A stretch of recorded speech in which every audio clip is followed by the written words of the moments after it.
I have attended 17 sessions of the Nishun Accord in my 3 years as Thiara's husband. I have sat in the side chair, never the consort's chair, never beside her, and I have watched. I have kept my hands flat on my knees. I have not spoken when others spoke. I have not reacted when the laughter ran through the upper galleries at something warlord claimant Drevek Han said about me.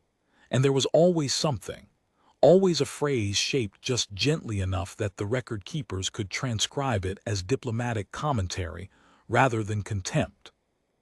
I knew what I was to them.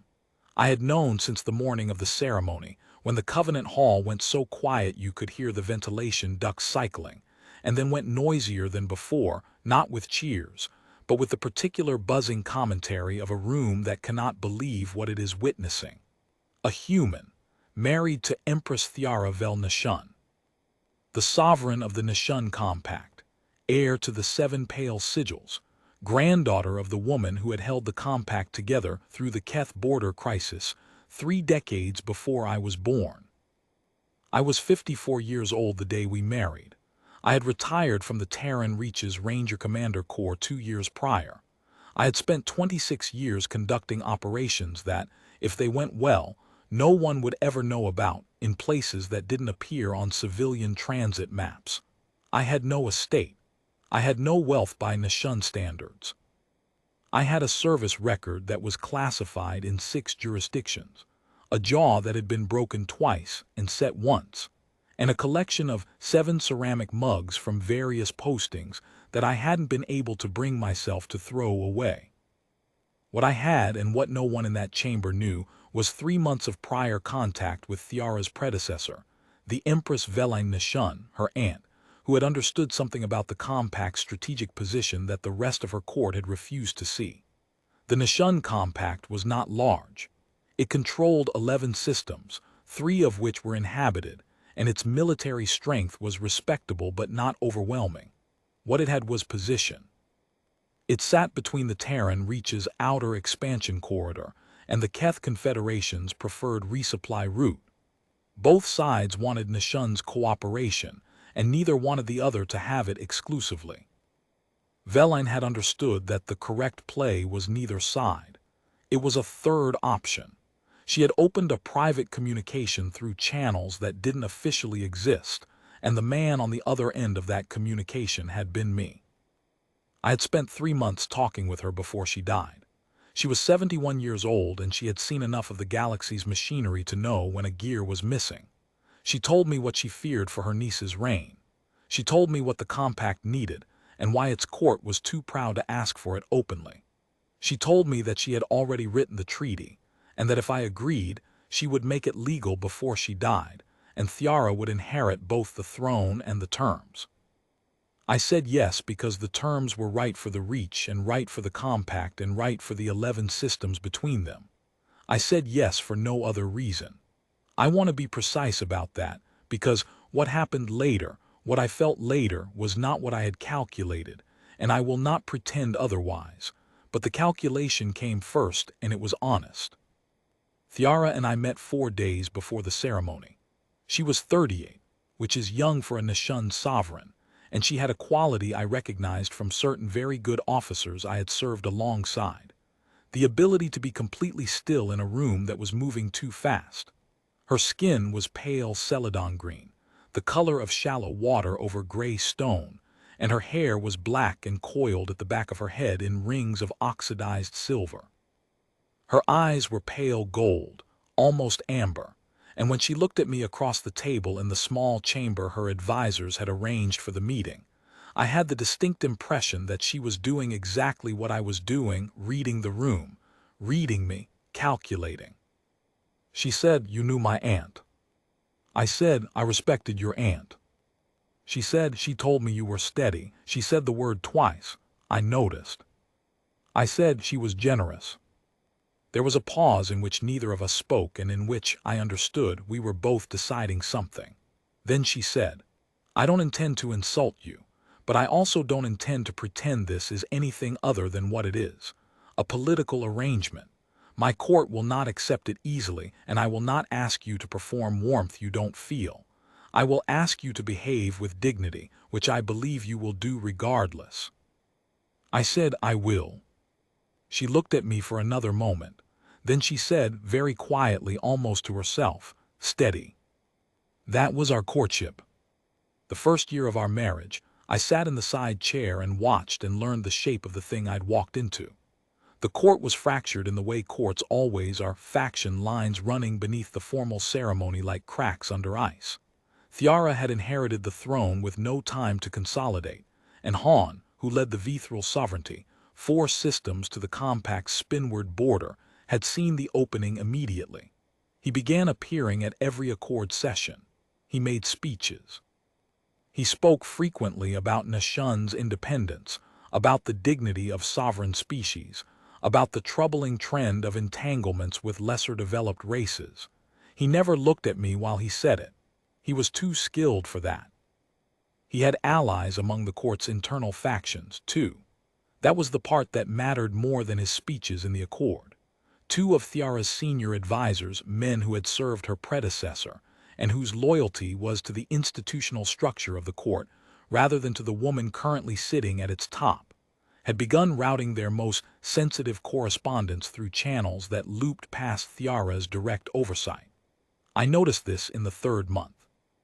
I did not say anything to Thiara about it, because saying something before I understood the full shape of it would have produced a defensive reaction in the court that would have made the shape harder to see. I spent the rest of the first year learning the full shape of it. The Court of the Nishun Compact is not a large institution by galactic standards. 11 systems generate a certain volume of administrative work, and the work requires staff, and the staff require management, and the management requires oversight, and the oversight requires people whose judgment is trusted, and the people whose judgment is trusted accumulate, over time, the specific kind of authority that comes not from a title, but from being the person other people have learned to root through. In any organization of sufficient age, these informal routing patterns become load-bearing in ways that official structures don't always map to. The official chart says Thiara commands. The informal architecture tells you who she commands through, and what happens to information along each pathway. I had spent 26 years reading informal architectures. Courts are not significantly different from military commands or intelligence services in their basic structure, which is to say they are made of human beings, and human beings build the same patterns of trust and exclusion and hedging and alliance, regardless of the institutional wrapper they are working inside. What I found was not a conspiracy in any dramatic sense. It was the ordinary institutional resistance of people who had spent their careers building influence within a particular structure, and who viewed the new variable me as a threat to the balance they had worked to maintain. The 2 advisors, Prefect Varath Alan and his deputy, a woman named Salia, were not villains. They were bureaucrats who had decided that the safest response to an uncertain situation was to limit information flow and increase their own positional security, which is what bureaucrats do when they are afraid. The correspondence they were routing around Thiara was not treasonous. It was the small, daily intelligence that goes into running a court. Which faction was saying what about whom, which contract negotiations were stalling, which of the outer system's governors was growing restive. Manageable information, except that when a sovereign doesn't have it, her decisions are made in a partial picture, and partial pictures produce correctable but compounding errors. I spent the first year building a secondary channel, not to undermine Thiara's advisors, they were, in the aggregate, competent at their jobs, but to ensure that the information she was missing found its way to her in a form she could use without needing to know exactly how it got there. This required a certain amount of careful management of the court's communication ecology, which is a technical way of saying that I spent a great deal of time in boring rooms talking to junior staff members about entirely unrelated things, while, incidentally, becoming the kind of person those junior staff members mentioned things to, in passing, without particularly thinking about why they were doing it. The court, for its part, had categorized me early and stopped looking carefully. I was the human husband, the oddity, the slightly embarrassing consequence of a dead empress's eccentric foreign policy. The court does not look carefully at embarrassments.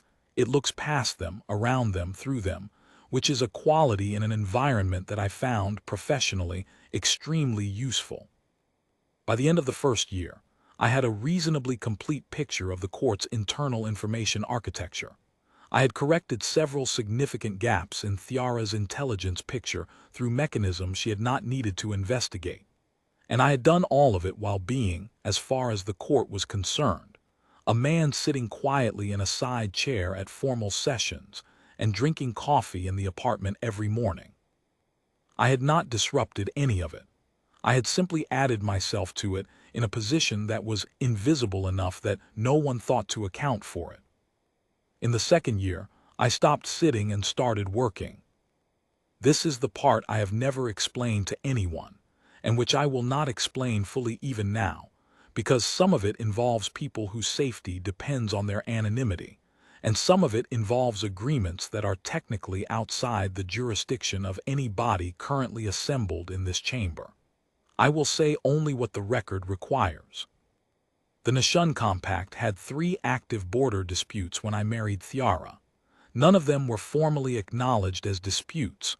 All 3 were listed in Accord records as ongoing survey coordination disagreements, which is the diplomatic language for we are about to shoot at each other, and nobody wants to file the paperwork that would make it official.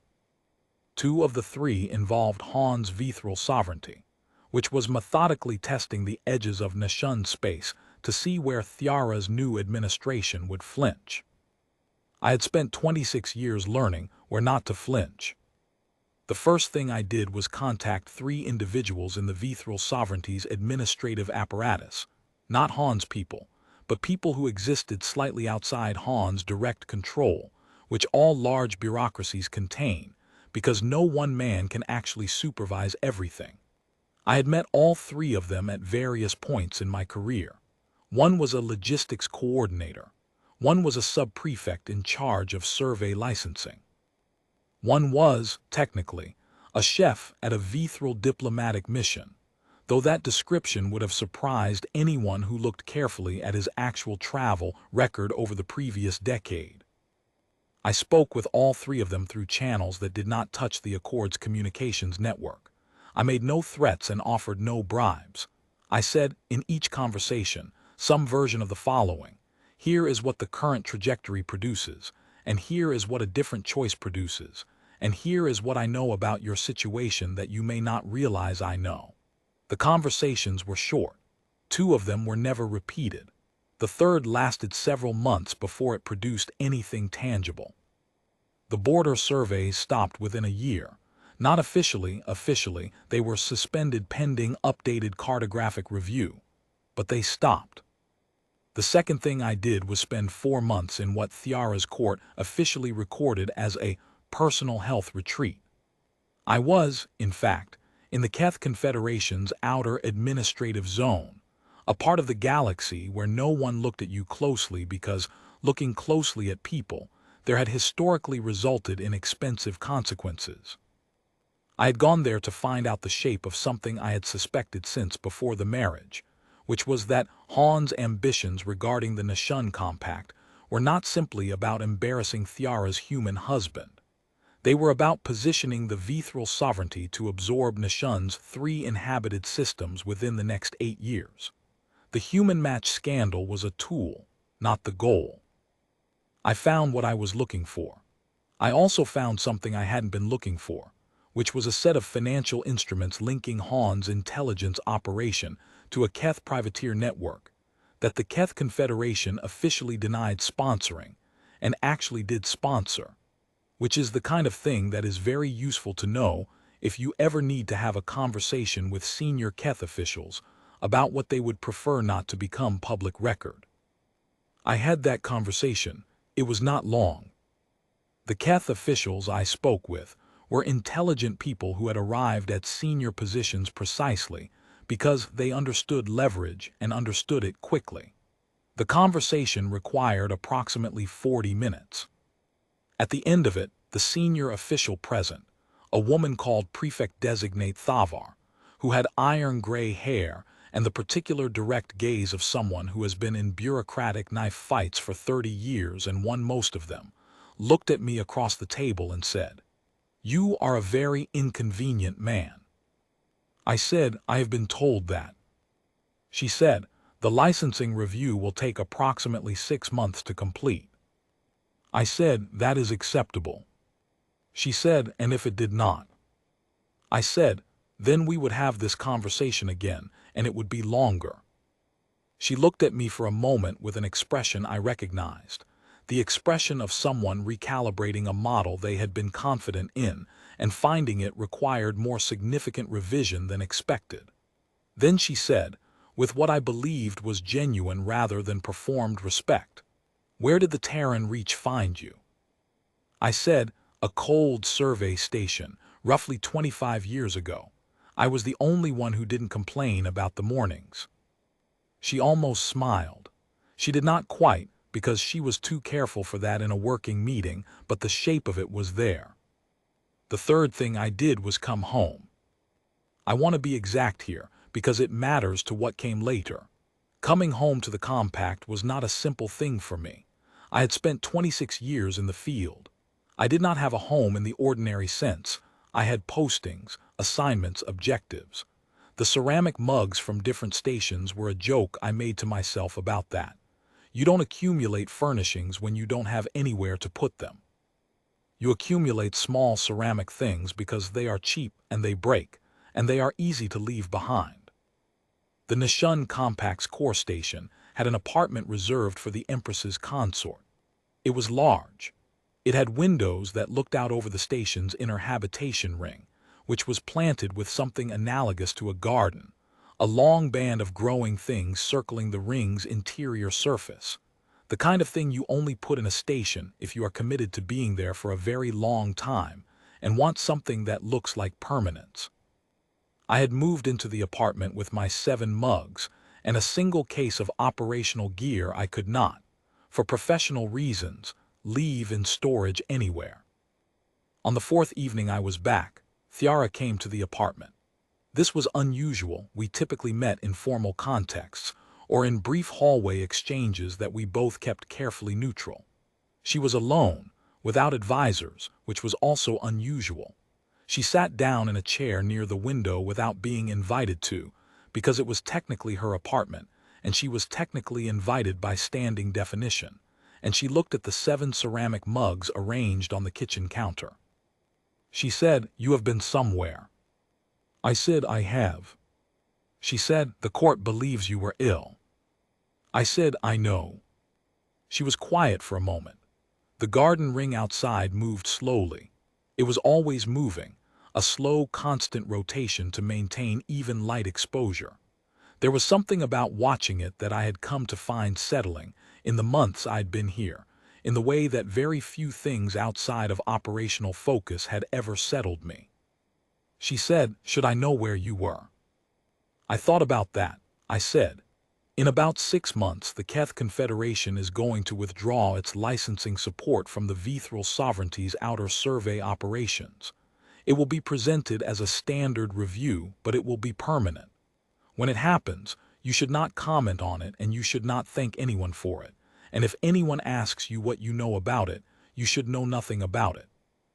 She looked at me across the room. I said, "That is all." She said nothing for what felt like a long time. Then she said, "Veline told me that in your line of work, there is a kind of person who is very effective and also very careful never to be seen being effective." I said, "Your aunt was perceptive." She said, the only reason to be that careful is if you intend to be at it for a long time." I did not know what to say to that, so I said nothing. She stood up. She looked at the ceramic mugs again for a moment. She said very quietly, "There is a red one from where?" I said, "Survey station in the Reach's 7th zone. I was posted there for 8 months about 15 years ago. It got cold in the mornings." She said, "It looks used." I said, everything I have looks used. She went to the door. Before she left, she said, the garden rings were my aunt's design. She said she wanted to be somewhere that would still be growing after she was gone. A pause. I am glad you are home, Oren. She used my surname, not my Nishun-given name, not the human, not the diminutive the court used, which was technically a word meaning junior partner in a household arrangement and carried, in Nishun's social grammar, approximately the dignity of being called the footstool. My surname, said the way you say something when you mean it but are not yet ready to say more. I stood in the kitchen for a while after she left and looked at the garden ring and thought about a great many things. Then I went to sleep, because I was 55 years old and still jet-lagged from 2 months in Keth space, and some things will wait. The third year is when Han escalated. He filed a formal petition with the Accord Council, not a complaint, not a protest, but a petition under Article 47 of the Covenant, which is the provision that allows a member sovereign to request a formal consultation on another member's treaty obligations if there is demonstrated evidence that said obligations compromise the petitioning member's security interests. It is a provision that has been used twice in the Accord's history. It was designed for genuine security crises. Han used it as a stage.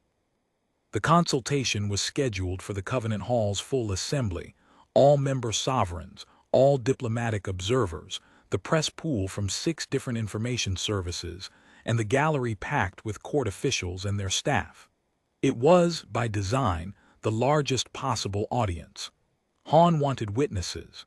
He wanted the humiliation to be witnessed. The day before the session, Thiara came to the apartment again. She sat in the same chair near the window. She was wearing the formal collar of her house, the layered celadon and silver construction that Nishun court protocol required for sovereign consultations, and she looked like what she was, someone who had been preparing for something difficult and was trying to be precise about it. She said, he will ask me to renounce the treaty. I said, I know. She said, not in those words. He will frame it as a question of independence, whether the compact's sovereign judgment can be trusted given its, and here he will choose a word carefully, its unconventional external arrangements. I said, I know. She said, he will have support. 8 of the 19 member sovereigns have indicated informally that they consider the question legitimate. That is not a majority, but it is enough to make the session adversarial. I said, yes. She looked at me. She said, I want you to know that I will not renounce it. Whatever happens in that chamber, I will not. I looked at her. I said, you don't have to say that. She said, I know I don't have to. I'm saying it because it's true and because you should know it before you sit in that room tomorrow and listen to whatever he says. I was quiet for a moment. Then I said, Thiara. I used her given name. I had not used it before, not directly. Whatever happens in that chamber, the math works. The compact is in better strategic position than it was 3 years ago. That is not because of me, it is because you have governed it well and made decisions that were correct. I have done a few things on the margins. The math works without what I've done. If you need to make a different calculation tomorrow, you should make it. She looked at me for a long time. I said, I mean that. She said, I know you do. That is partly why I mean what I said. She left. I sat by the window and watched the garden ring and thought about Article 47 and about the shape of what was coming, and about a woman who was 38 years old and running 11 systems and carrying herself as if the weight of it were simply the ordinary weight of things, because she had decided it should be. I also thought about the file I had spent 4 months assembling. The archivist I had been in contact with for 3 years, who operated within the Accord's independent evidentiary system, and who had been building the documented record methodically, one verified source at a time, because the Accord's evidentiary standards are designed specifically to prevent the kind of single-source manipulation that makes large political bodies easy to steer. If you want something in the Accord's permanent record, you cannot simply assert it. You must verify it through independent corroboration, through primary source documentation, through a chain of evidence that the presiding body can examine and that any member sovereign can contest. I had been building that chain for 3 years. The archivist had been filing the verified pieces into a sealed submission that could be opened at any session where it was formally relevant. Article 47 made it formally relevant. I had not told Thiara about this because I had not been certain it would work.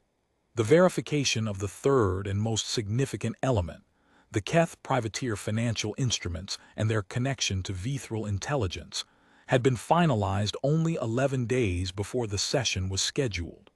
I had not slept particularly well during those 11 days. The Covenant Hall is the largest interior space on Nishun Station. It was built when the Accord was ratified, 212 years ago, and the architects had understood that the function of the space was not to be comfortable, but to be witnessed. The ceiling was 40 meters above the floor. The walls were paneled in alternating sections of the member species' ceremonial materials, a formal gesture toward collective identity that had the practical effect of making the chamber feel like an argument in stone and metal and compressed resin. The seating was tiered.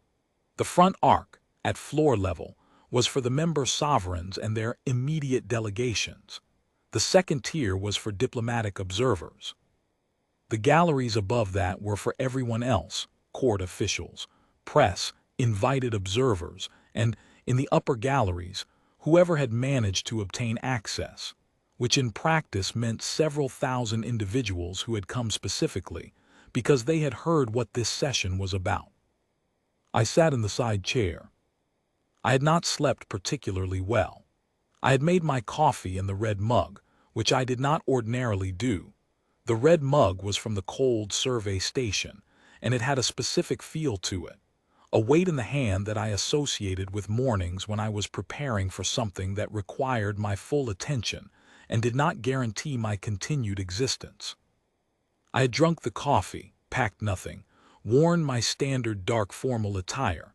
I had not owned a Nishun court dress and had not acquired it, which was a small ongoing point of amusement for the court, and walked to the Covenant Hall with my hands loose at my sides.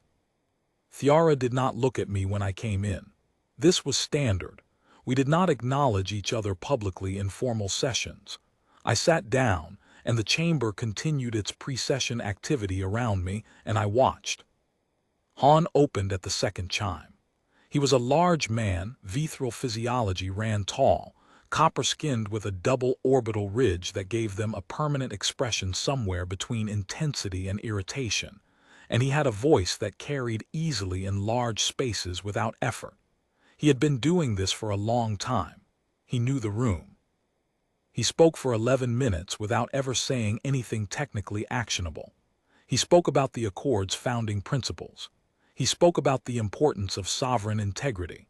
He spoke about the challenges facing mid-tier polities in an era of expansionist pressure from larger powers, by which he meant the Terran Reach, which he did not name, because naming it would have required the Reach's observers to formally respond, and he didn't want that complication.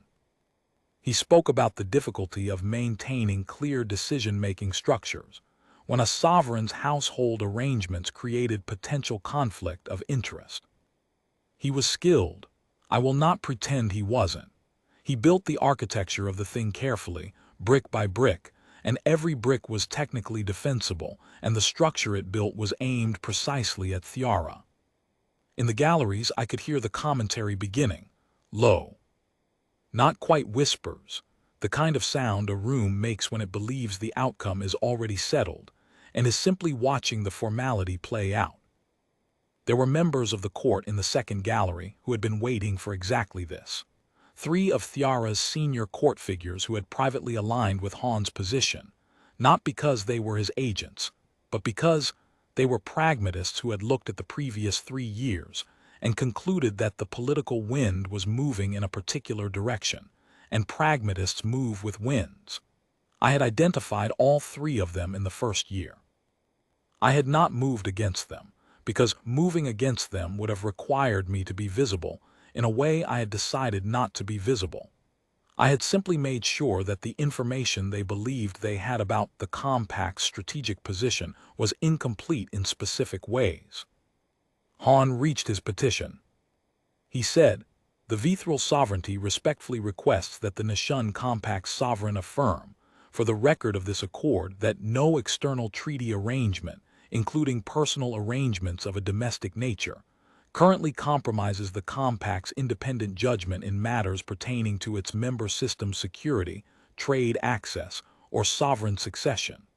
A simple affirmation will satisfy the petition. We ask nothing more." Simple affirmation, which would require Thiara to state on the record that the treaty I represented, the arrangement Velen had made, was not a compromise.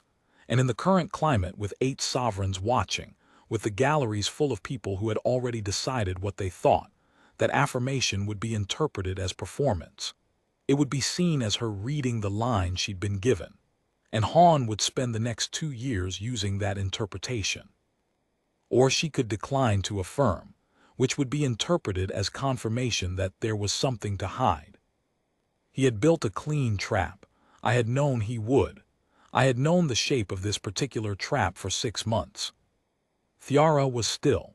I watched her as I had watched her for 3 years, and I saw the thing I had learned to see, the slight settling of her shoulders that meant she had made a decision and was now executing it rather than deliberating. She opened her mouth to speak. The chamber doors opened. Not the main doors, the side access, the one used by court officials and record keepers.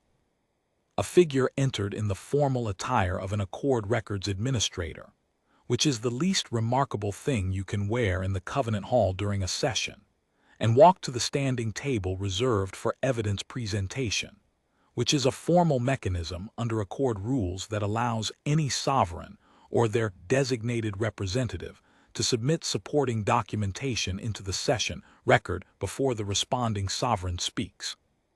The figure identified herself by name and registration code as a licensed Accord archivist. She stated that she was presenting a sealed evidence submission under Article 47's evidentiary clause on behalf of the Nishun Compact. I had not told Thiara about this. I want to be clear about that. I had not told her because I had not been certain it would work, and because I did not want her to adjust her position based on something that might not materialize. And because, if I am being fully honest, I had also not told her because she should not have to know the details of the mechanism I had used to collect what was in that file.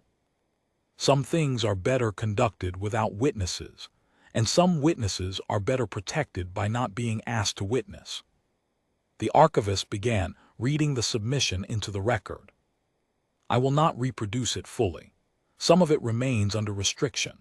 What I can tell you is that it covered 3 years of activity in the Nishun Compact strategic environment, documented in detail through sources and methods that the Accord's evidence standards require to be independently verifiable, which they had been. It described the 3 border survey programs that had been active when I arrived, and the sequence by which they had been suspended.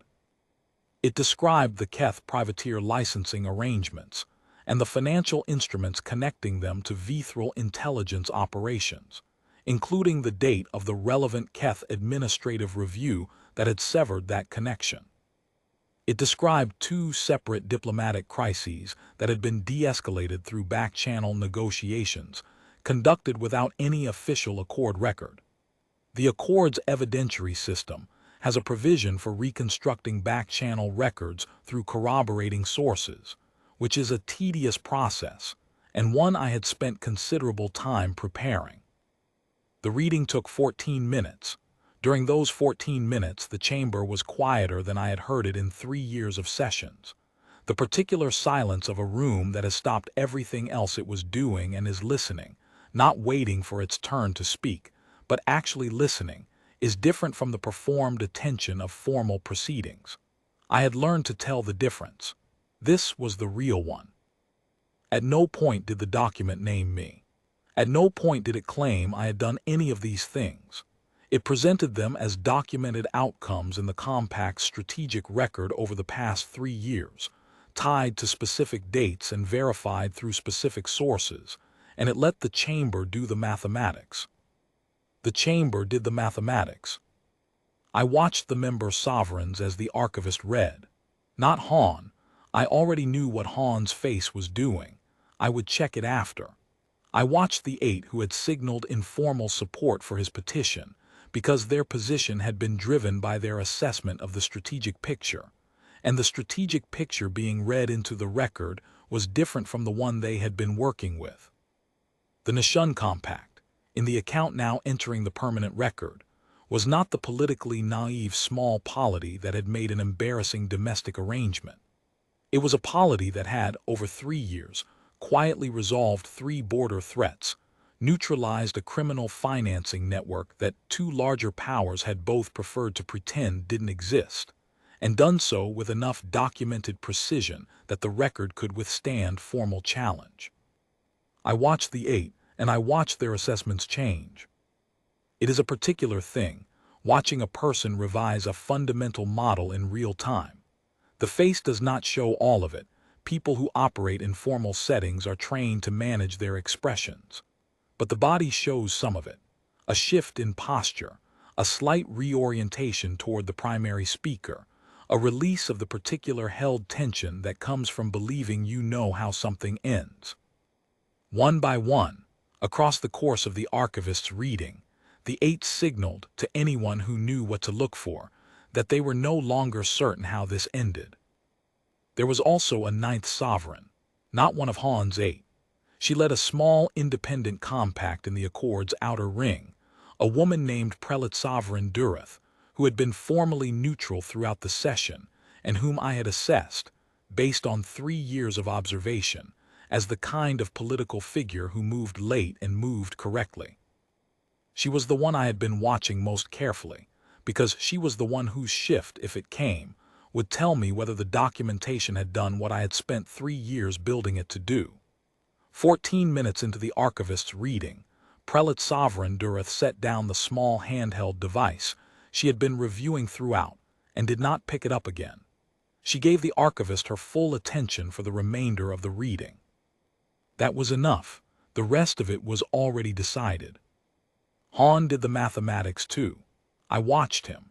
He was good enough to keep his face mostly still, but there is a particular quality to absolute stillness in a person who was expecting to speak again soon and has just realized they will not be saying what they prepared to say. It is the stillness of someone who has looked down and found the floor not where they expected it. The archivist finished reading. She filed the document. She left through the side door. The chamber was quiet in the way that large spaces are quiet when everyone in them has stopped their private conversations simultaneously, and no one has yet decided who should speak first. Thiara stood. I have watched her stand in that chamber 17 times. She stands differently when she has decided something than when she is still deliberating. The same way she sits differently, the same settling of the shoulders. But this was different from all 17. This was not the stance of a sovereign delivering a prepared position to a room that was already partly persuaded. This was something older than that, something her grandmother might have recognized, or her aunt. She said, "The Nishun Compact acknowledges the petition and has provided its evidentiary response to the record." A pause. She said, "The Compact's sovereign judgment is not compromised. It has not been compromised at any point in this administration's tenure. The documentation before this chamber demonstrates the strategic outcomes of this tenure with specificity and verification. I will not read it again. You have all heard it." Another pause. She turned her head, slightly, not toward me, not yet, toward the Accord Council's presiding chair, where the session moderator was sitting with the expression of someone who had expected this session to be contentious in a manageable way and had updated that assessment dramatically in the last 20 minutes.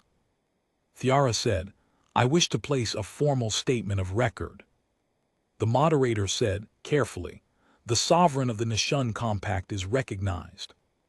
Thiara said, 3 years ago, The Nishun Compact entered a treaty arrangement that this chamber has spent considerable time discussing in terms of its unconventional character.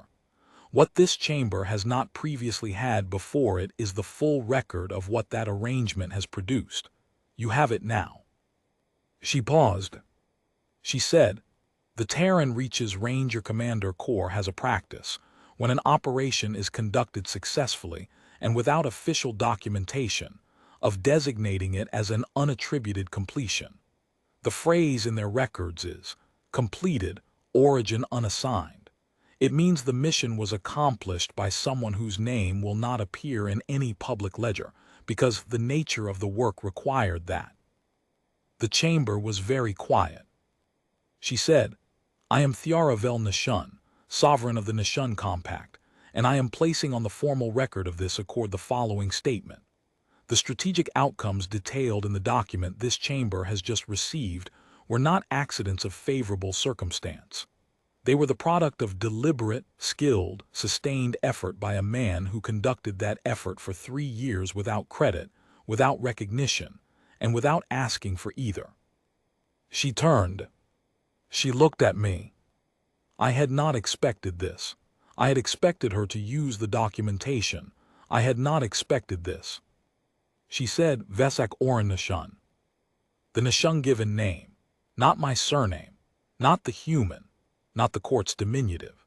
The full formal construction, my given name followed by the compact's dynastic identifier, which is the form used for a member of the sovereign house who is being formally addressed as such, which is a thing that has legal weight in Nishun protocol going back 200 years, which is a thing that I had spent 3 years watching the court carefully not use. She said it into the chamber's acoustic space, where it would go into every recording, every transcript, every record, every archive. She said it the way you say a name when you are not going to say it under your breath later and wonder if you meant it.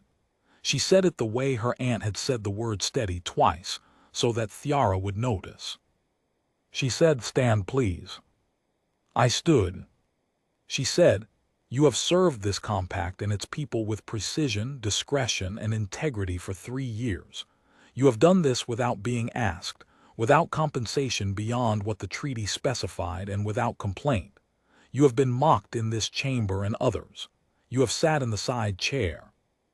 A pause in which the chamber was absolutely silent. Not the silence of a room waiting for something to happen, but the silence of a room that understood, collectively and suddenly, that something was already happening and had been happening for 3 years without any of them seeing it. She said, you will not sit in the side chair again. In the upper gallery, not the press level, the highest gallery, the one where the access is least controlled and the audience is least formally managed, someone began a sound that I can only describe as acknowledgement, not applause, something older than applause. The sound a crowd makes when it has been told a true thing and recognized it as true. It moved down through the galleries in a slow wave, level by level, not building to noise but building to weight. Han said something. I don't know precisely what. The acoustic angle from his position to mine was poor, and the chamber's ambient sound had changed. I heard the moderator respond to him, which is the moderator's equivalent of sit down. Thiara was still looking at me. I am 57 years old. I have been in rooms where the temperature changed because of what was said in them. I have been in corridors where the wrong word at the wrong moment would have ended multiple lives, including my own. I have sat in the cold on survey stations at the edge of the galaxy's map space and drunk coffee from a red mug, and thought about the distance between where I was and where anything else was. I have not been, in the ordinary understanding of the word, a sentimental man. That is not a quality that my profession selected for, or that my particular history produced. I looked at her across the Covenant Hall, in front of the assembled member sovereigns of the Nishun Accord, and the diplomatic observers and the press pool, and the several thousand people in the galleries, and I felt something happen in my chest that I could not immediately classify, and that I was not going to classify in public. I gave her a nod, short, deliberate, The way you acknowledge something that is real and does not require additional ornamentation. She gave me one back. And then she turned to the chamber and said, "The Nishun Compact has fully answered the petition under Article 47. I request that the presiding chair call the session to formal close." The presiding chair called the session to formal close. Han did not speak again. He left through the main doors with his delegation, and I watched him go with the same attention I had been giving the room all morning, and what I read in the set of his back as he walked was not defeat exactly. Men like Han recalibrate rather than surrender, but a significant revision of his working model of the situation, which was the most I had been aiming for and more than I had been certain of achieving. The chamber began to clear. The press pool moved toward the exits in the way press pools always move, which is quickly and in the direction of the story. And the story was very clearly the documentation that had just been filed into the Accord's permanent record, not the man standing in the side area looking at his hands. I became aware, after a moment, that the court official who normally managed Thiara's exit from formal sessions was standing at a discreet distance, and was not moving her toward the exit in the usual way. I became aware, further, that several of the member sovereigns who had been among Han's 8 were making their way toward the Nishun delegation's position in the front arc, not with the purposeful stride of people delivering a message, but with the measured pace of people who wanted to be seen to be available for a conversation, if such a conversation was desired. People move toward strength.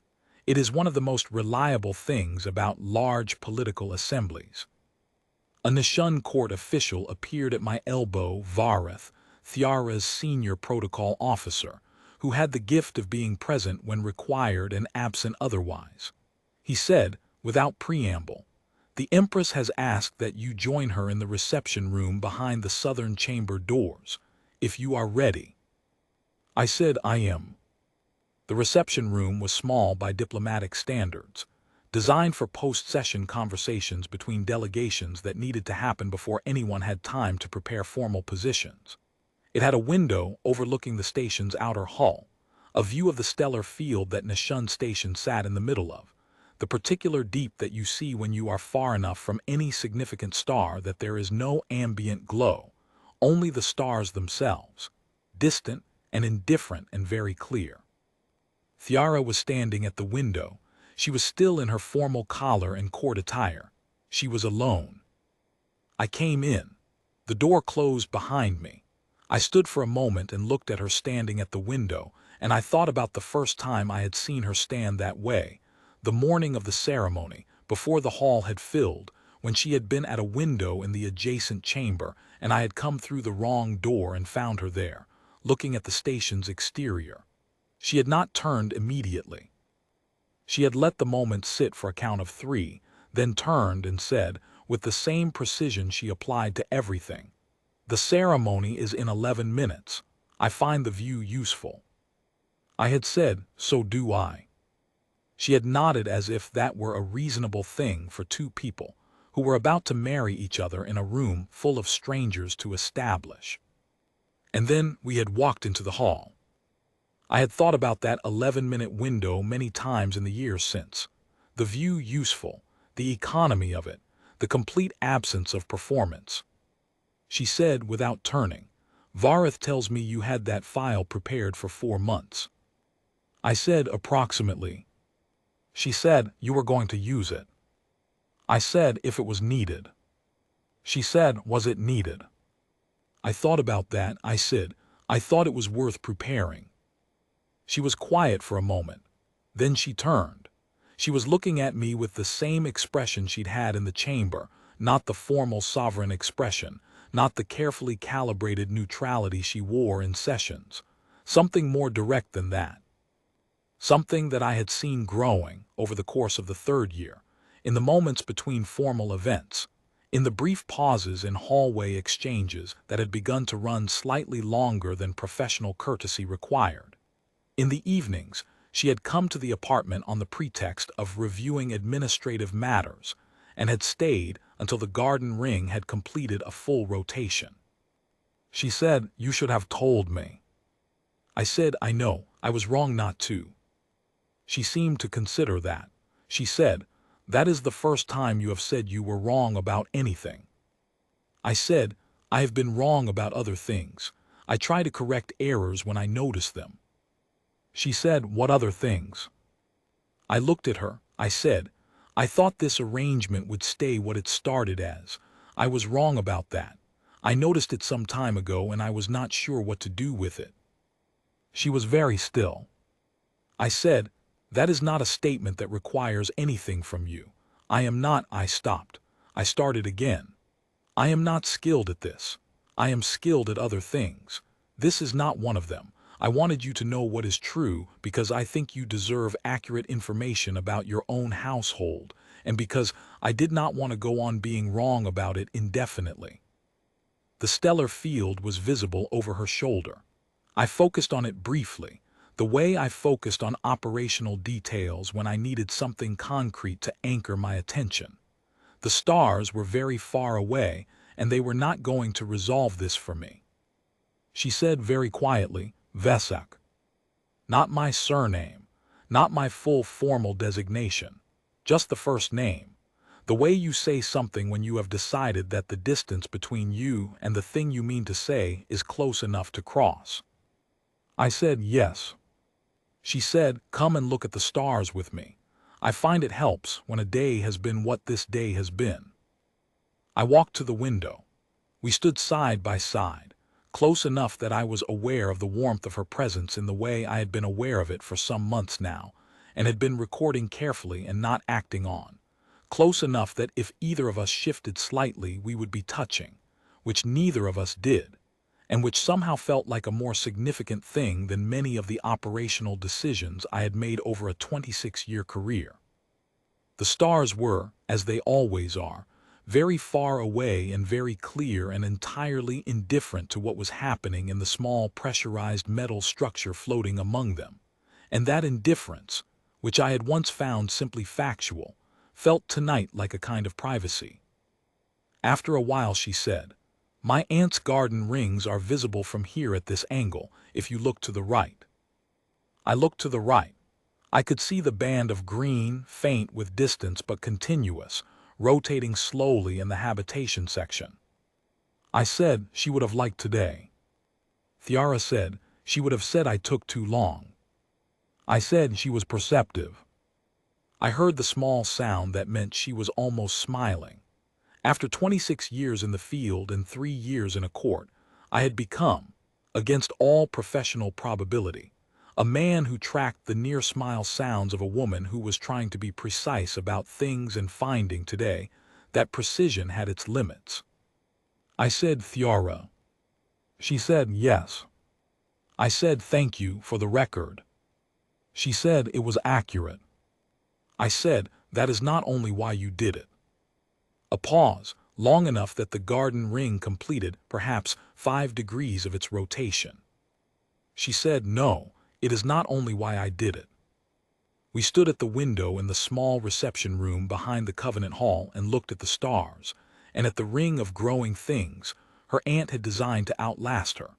And I thought about 26 years of cold mornings and ceramic mugs, and the distance between where you are and where anything else is, and about the particular gift of arriving, unexpectedly, at a place that turns out to be somewhere you meant to be all along.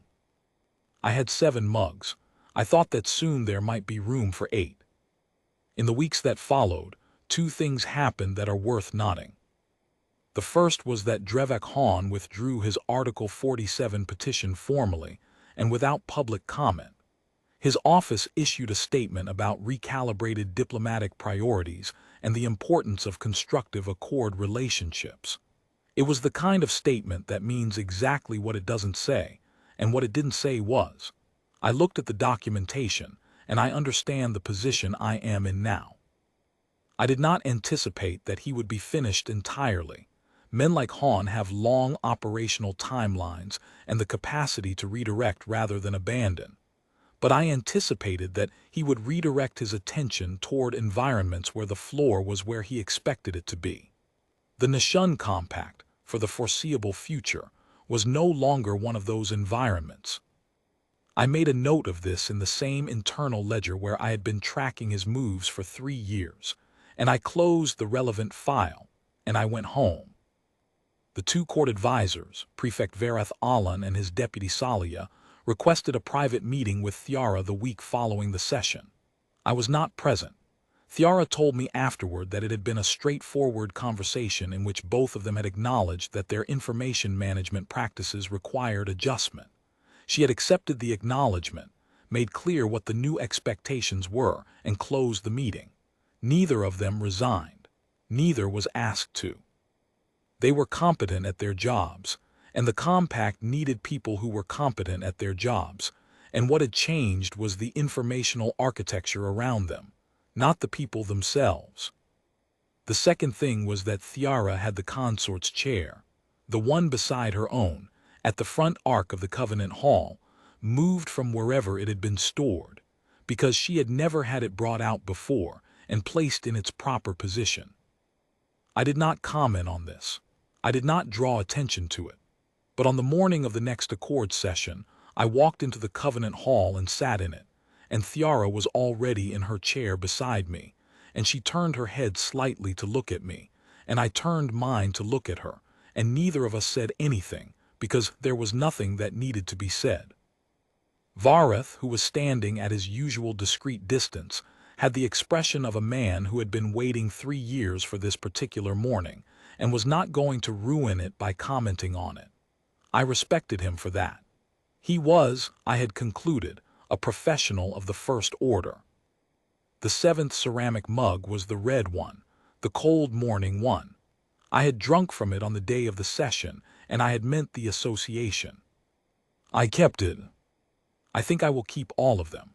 There are places in the apartment that is ours now, though neither of us has said so aloud and neither of us needs to, where the window light hits the shelf at a particular angle in the morning, and the mugs sit there looking exactly as they always have, a little worn, a little mismatched, carrying the evidence of places I had been, and things I had done and mornings that were cold and required my full attention.